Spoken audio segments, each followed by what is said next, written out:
Sisto, ¿qué te inspira este espacio en el que has encontrado? Que es un espacio que has elegido tú a la charla. Ay, Dios mío.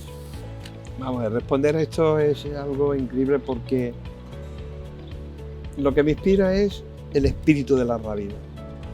Y tengo que decirlo muy claramente que actualmente nuestra universidad, cuya base fundamental está aquí, no tiene ese espíritu. Y ese espíritu de la realidad hay que reivindicarlo.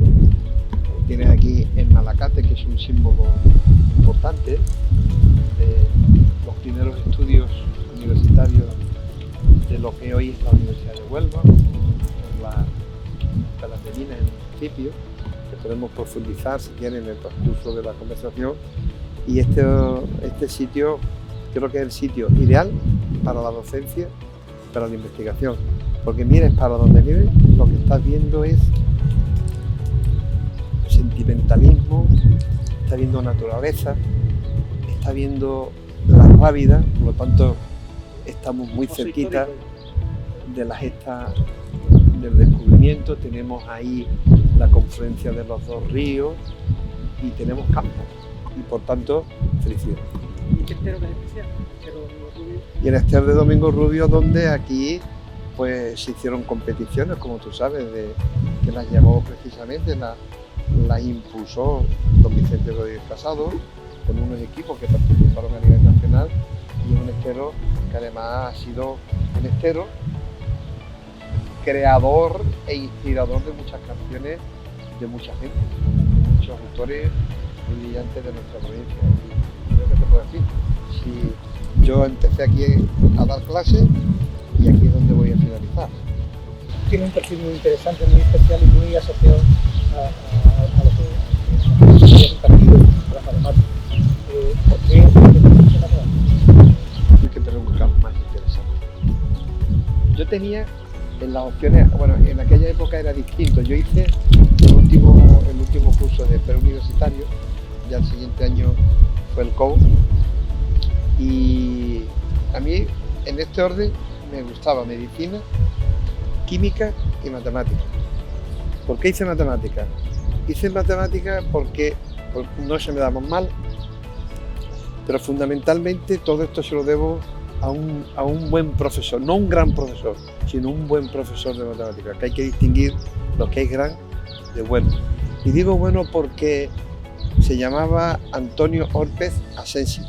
Vino aquí como catedrático al único instituto que había, que era el Instituto de la Rábida, y la forma de enseñar a mí me cautivaba porque él no seguía una metodología muy formalista y muy a la vieja usanza del teorema de demostración, sino que él exponía un tema y lo que hacía es nos inducía a la investigación a los propios chavales que entonces pues teníamos unos 13, 14 años, ¿no? Y he visto mucho, a mí me gusta mucho la naturaleza, he vivido en un entorno de marisma, he visto cómo se han movido las mareas, el barro, cuando iba a coger yo los cangrejos y todo eso allí abajo en el melladero de la cinta, y la sensibilidad de todo lo que había. Para mí todo era matemática y todo lo que veo es matemática. Y ese impulso, pues digo, hacer matemática. Me presenté a una olimpiada de matemáticas, no salí mal parado en aquel entonces, y nos fuimos unos locos maravillosos, éramos muy poquitos, porque recuerdo que aquel curso en junio aprobamos de los 40 de clase, creo que fuimos 4 o 5.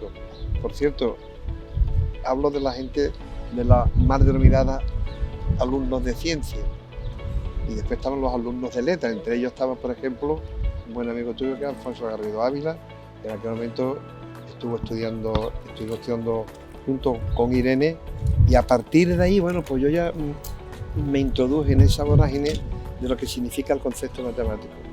Ahora te puedo contar que cuando yo terminé la carrera y llegué aquí, este sitio, aquí enfrente, cuando uno sale, o viene uno, permíteme la expresión, que es muy chulito, ¿no? Tú quieres demostrar todos los teoremas, quieres ser el gran profesor. Yo terminé joven, con 22 años, y lo primero... El mundo, ¿no? Y me comía el mundo. Y entonces llegué a una escuela de ingeniería, y todo era formalismo matemático, era teorema, demostración, para arriba, para abajo. Y me llegó precisamente un buen amigo tuyo también, Fulgencio Prat, alumno mío, y algunos más me dijeron, dice, mire usted, no nos estamos enterando de nada de lo que usted nos está hablando. Impacto, ¿no? Ese fue el primer impacto. ¿no? Entonces lo que dije, bueno, no os preocupéis. Entonces dábamos clase todos los días, 5 días. Examinábamos los sábados y algunas veces los domingos también. Y al día siguiente, cuando le di clase, empecé. Dada una máquina eléctrica de la fábrica que tenemos aquí al lado, hay un conductor de tales dimensiones. Podemos buscar cuál es el modelo geográfico donde se podía situar ese instrumento en una fábrica determinada. ¿Cómo pueden ser los hilos conductores? ¿Pueden ser cilíndricos? Es decir, que le di la vuelta a la tortilla y empezaron a decir, esto sirve para algo. Y a partir de entonces me di cuenta que no hay que enseñar una sola matemática. Hay dos tipos de matemáticas. Una es la matemática que se llama matemática pura, que es la que ordena y estructura el pensamiento, y hay otra que se llama matemática aplicada, que es la herramienta útil de manejo para poder ayudar a otras disciplinas, ¿no? Y en ese contexto es donde nos debemos de mover. Yo no puedo enseñar la misma matemática a un ingeniero eléctrico que a uno de minas, que a uno de informática. Y por eso tenemos que hablar de matemáticas. Y matemáticas es todo. Tú has hecho carrera universitaria y has cumplido en tu faceta investigadora, es obvio. Pero sí es verdad que tú, a mí no me has dado clase, pero sí es verdad que yo la imagen que tengo de ti Sí. es la imagen de un buen profesor. Es la sensación de que es una persona que habiendo aprendido con esa torta inicial, de que te dijeron que no Fue lo sabía mejor ni que me nada, pasó en mi vida, lo mejor que me pasó. después de ir desarrollando tu vocación y realmente la sensación que transmite, la imagen que transmite es la de un profesor que le gusta los cursos, ¿no? que le gusta la docencia. Y bueno, eso no es tampoco tan común, es un profesor tan definido, con tanta claridad en el interés. Claro, y he tenido muchos problemas en mi departamento por ser así, porque yo ahora cuando estamos haciendo actividades en la academia, tú sabes, como presidente de la Academia Iberoamericana de las Rápidas, pues en los discursos de entrada o en los de salida o en los de clausura, yo siempre, y lo digo permanentemente, yo soy un hombre convencido de que hay que humanizar la ciencia, siempre lo digo, hasta la saciedad, pero también reclamo lo que se llama la cientificidad de las humanidades, porque yo no creo solo en esa clasificación de la gente de ciencia y de los hombres y mujeres de ciencia y hombres y mujeres de letras, no, ciencia es todo. Lo que pasa es que habrá que distinguirla de una manera o de otra, y yo la distingo llamándole ciencias duras y ciencias blandas, que yo no sé si es peor una cosa que la otra, con lo que te estoy diciendo, pero realmente no es científico por ejemplo, un profesor de Derecho, no es científico un profesor de Humanidades, pues claro que sí, por tanto el concepto de ciencia es mucho más amplio. El gran problema es lo que dice Robin Dunbar, que dice que no hay que tenerle miedo a la ciencia, sea cual sea, y desgraciadamente hemos tenido en este país mucho miedo a la ciencia. Muchas veces afirmo que muchas facultades, o algunas, dejémoslo así, algunas facultades de humanidades, de ciencias sociales, están llenas de alumnos porque han habido muy malos profesores de matemáticas, porque no han sabido transmitir, porque la matemática es un lenguaje, y ese lenguaje tiene que hacerlo asequible. Si lo haces asequible, por cierto, 20 años para enterarme de lo que... El primer día que yo llego a clase con mis alumnos de ingeniería, les pregunto, ¿habéis pasado selectividad? A ver, ¿quién tiene un 9? ¿Un 10? ¿Quién tiene un 12? Yo. Bien, dime que es un número. Dime que es una ecuación. Claro, los cogen alumnos que están en ingeniería. ¿Por qué? Porque realmente hay que explicarle, pero no hablo solamente de matemáticas, eso lo debe, y estoy convencido que tú lo haces. Hay que explicar para qué sirven las cosas, porque un número, ¿qué es un número? Pues yo digo, mira, fijaros, cuando nacemos, cuando estás en la barriguita de tu madre, cuando sales, ya la matrona te está midiendo 30 centímetros, 40 centímetros, 80 centímetros, pesa tantos kilos, temperatura, y a partir de ahí, todo el número. Ya lo dijo el gran Pitágoras. Te iba a preguntar que para qué sirve la ciudad, Esa gran pregunta, ¿para qué sirve la matemática? Pues mira, las matemáticas sirven, entre otras cosas, para resolver muchísimos problemas, no todos los problemas, no todos matematizarlos. Lo que sí es cierto es que te ayuda a entender muchas de las cuestiones. Por ejemplo, estás mirando a nuestro alrededor, hay algunos árboles, ¿no? Pues si yo te digo, ¿puedes decirme cuál es el área del árbol que tienes enfrente o que yo tengo enfrente? El área. Buscar el área de eso es complicado, ¿no? Bueno, o si te pido, por ejemplo, ¿puedes decirme cuántos metros hay de aquí a la entrada del campus? Estás jugando con conceptos.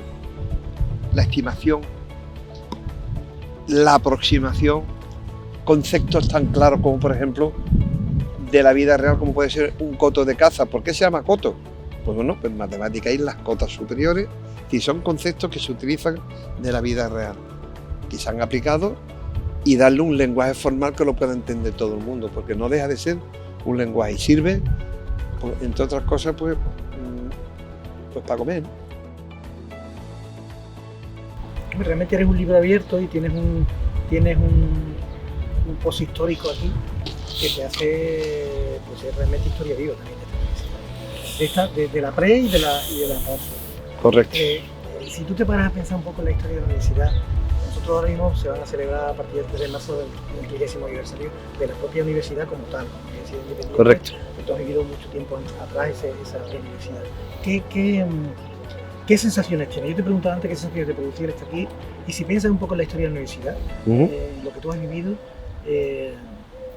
¿qué te inspira eso? Si tú te pones en la cama a pensar y piensas en la historia de la Universidad de Huelva, ¿qué he vivido yo? ¿Qué se te viene a la cabeza? Bueno, vamos a ver.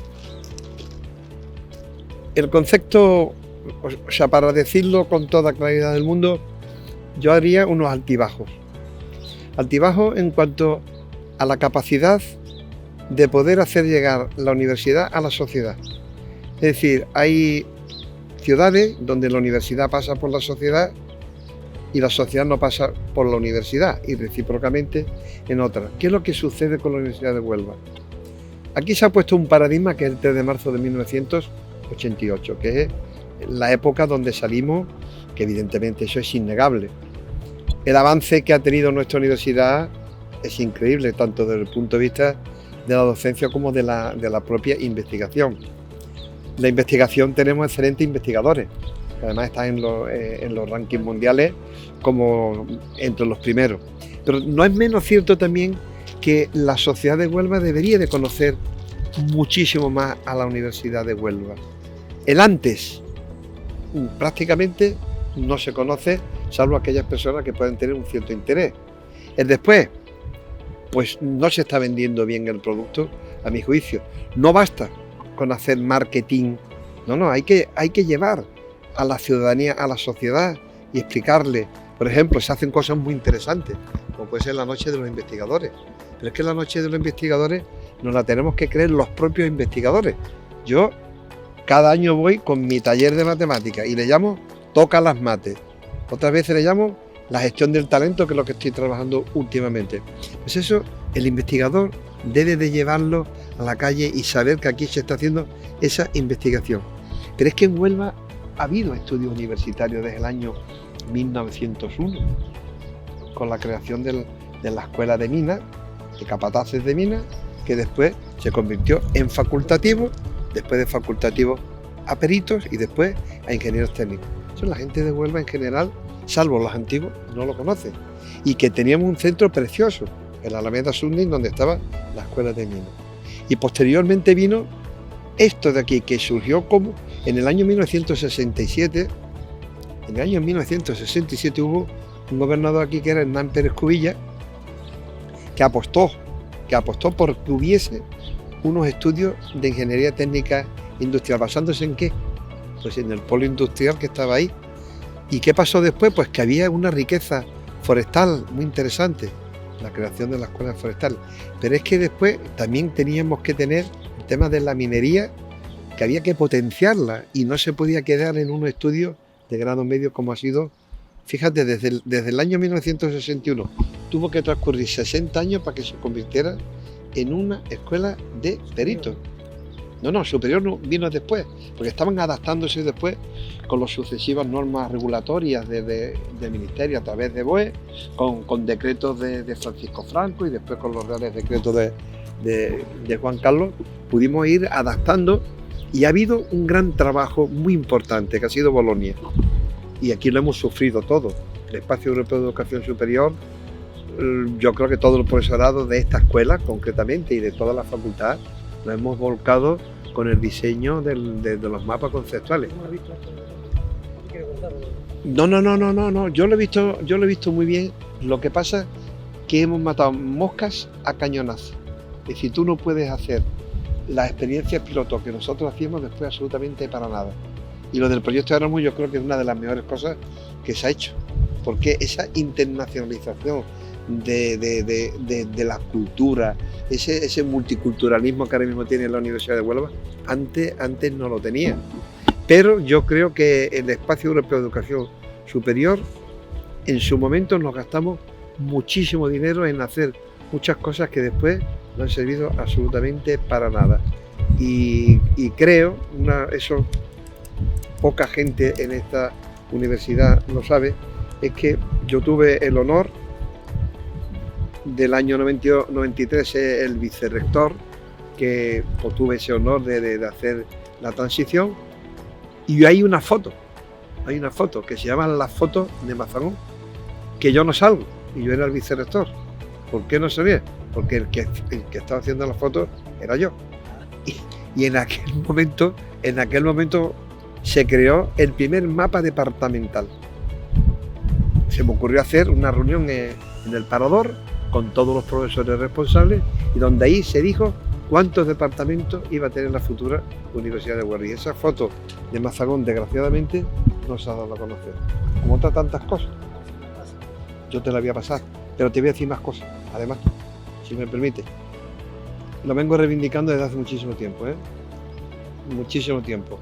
El 3M de 1988 es clave, pero que ha habido otra época también muy interesante, muy interesante, como las que he dicho, y cronológicamente te voy a decir 1901, 1902, 1967, 1969, 1974, 1943 y un largo etcétera. Pero hay una etapa que sí me gustaría destacar sobremanera, que es la etapa de los vicerrectorados de los centros universitarios de Huelva. Carlos Vilche, Adela Valero. Eso empezó en el año en el que la universidad se adscribió. Cuando los centros se adscribieron ya a la Universidad de Sevilla, efectivamente. A partir de ahí ya 84, fue bueno, hasta el año 1980, por ejemplo, se incorporó geología. Aquí, pero fue en los años 80, que ya vino las personas que te estoy diciendo. Carlos Vilche, que ya está fallecido, estaba Adela Valero, Pepe Nieves, Ana Sánchez y el que te está hablando humildemente. Y eso no se ha hecho todavía, ese reconocimiento. Sí se habla de que ha habido una historia anterior, pero a mí me gustaría que alguna vez alguien, hasta que no vayamos cayendo uno a uno, ya ha caído uno, que me perdone mi amigo Carlos Vilche, ¿no? Pero sí sería bueno, de alguna forma, que ha habido un reconocimiento. En su momento hubo, yo por ejemplo, a mí me dieron la medalla de la Universidad de Huelva en su momento, ¿no? Pero yo creo que no consiste en eso, consiste en hacer valorar. Y curiosamente, en ninguna de las exposiciones que se han hecho, ni en el 10º, ni en el 20, ni en el 25, se ha hecho nunca, o si se ha hecho ha sido muy vagamente. Y otra de las personas que creo que también no ha salido muy bien parada de ahí en todo eso es don Francisco Ribes Raquero, que aunque algunos se empeñen, no voy a decir quién es alguno, no era el presidente de la comisión gestora, que lo era.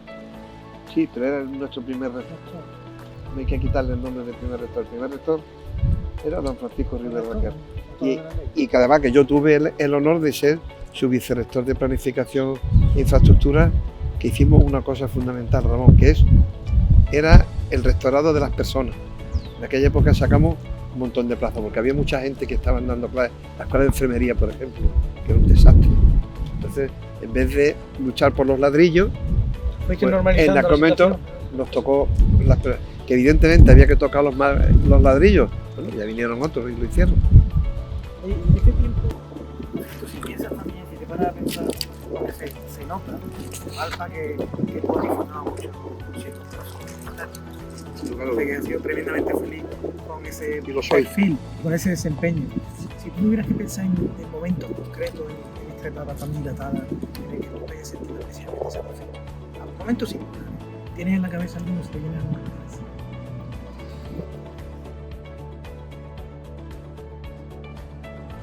¿Te estás refiriendo concretamente? Momentos puntuales que tú digas, yo qué sé, a lo mejor estamos hablando de una cosa que puede parecer una chorrada, pero para ti fue bastante. Pues no sé, un alumno que estaba tirado como una colilla y que el tío al final ha salido adelante.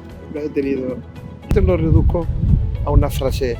Los que estamos en la universidad tenemos que tener uno de los parámetros más fundamentales de todo. Podemos ser grandes profesores, podemos ser grandes investigadores, pero si nos falta lo que se llama la humildad científica, no tenemos absolutamente nada. Y momentos clave fue obviamente la creación, la consolidación de la Universidad de Huelva en el año 1993, cuando se crea junto con Jaén, Almería, Independiente y Huelva. Aquello fue el momento culmen porque no nos olvidemos que estábamos pidiendo 3 facultades con el CUR y otras de las cuestiones también que yo muchas veces he tenido que corregir a algunos compañeros. No me hable solamente de estudios universitarios del CUR. Efectivamente, el CUR, que estaba adscrito a la Universidad de Sevilla, era el primer ciclo que después ya se transformó en segundo, y nosotros tardamos mucho más tiempo, porque muchas veces en plan de broma, y si tú dices algunos de los momentos que puedo destacar en plan jocoso, es decir, nosotros éramos los de aquí o los de allí, porque no estábamos en el CUR. Y sin embargo, por ejemplo, otro momento importante también a destacar era la magnífica relación que hemos tenido siempre con las empresas. Eso ha sido punto de salida clave para nuestros propios alumnos. Y la creación de las cátedras externas actualmente creo que es otro de los momentos clave. Y otro momento clave para mí ha sido cuando fui director de la cátedra CEXA, el proyecto 10C, que lo inició el compañero, ¿cómo se llama? El catedrático que da clase en la Facultad de Ciencias Empresariales y Turismo, Alfonso Vargas. Empezamos ahí el proyecto que se llama Alumno 10C. Eso ha sido una de las cosas más bonitas que yo trabajo. Y otra de las cosas en las que me siento enormemente orgulloso es de trabajar para la gestión del talento, porque tenemos que mirar por el talento, pero no como se está mirando en la universidad. Te lo explico brevemente.